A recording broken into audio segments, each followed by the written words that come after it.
شروع اللہ کے نام سے جو بڑا مہربان نہایت رحم والا ہے۔ لوگو، جو چیزیں زمین میں حلال طیب ہیں وہ کھاؤ، اور شیطان کے قدموں پر نہ چلو، وہ تمہارا کھلا دشمن ہے۔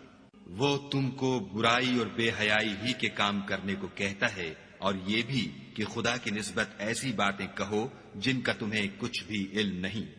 اور جب ان لوگوں سے کہا جاتا ہے کہ جو کتاب خدا نے نازل فرمائی ہے اس کی پیروی کرو، تو کہتے ہیں نہیں، بلکہ ہم تو اسی چیز کی پیروی کریں گے جس پر ہم نے اپنے باپ دادا کو پایا۔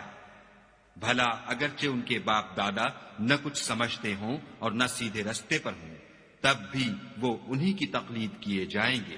جو لوگ کافر ہیں ان کی مثال اس شخص کی سی ہے جو کسی ایسی چیز کو آواز دے جو پکار اور آواز کے سوا کچھ سن نہ سکے۔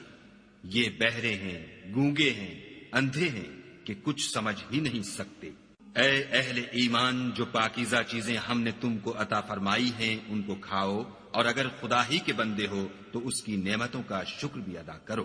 اس نے تم پر مرا ہوا جانور اور لہو اور سور کا گوشت اور جس چیز پر خدا کے سوا کسی اور کا نام پکارا جائے حرام کر دیا ہے۔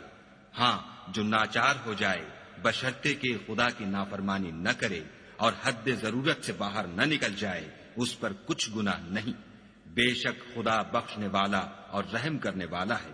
جو لوگ خدا کی کتاب سے ان آیتوں اور ہدایتوں کو جو اس نے نازل فرمائی ہیں چھپاتے اور ان کے بدلے تھوڑی سی قیمت یعنی دنیاوی منفعت حاصل کرتے ہیں، وہ اپنے پیٹوں میں محض آگ بھرتے ہیں۔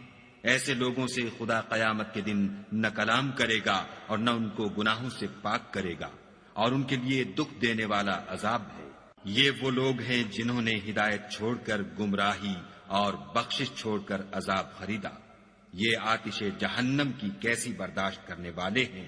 یہ اس لیے کہ خدا نے کتاب سچائی کے ساتھ نازل فرمائی، اور جن لوگوں نے اس کتاب میں اختلاف کیا وہ ضد میں آ کر نیکی سے دور ہو گئے ہیں۔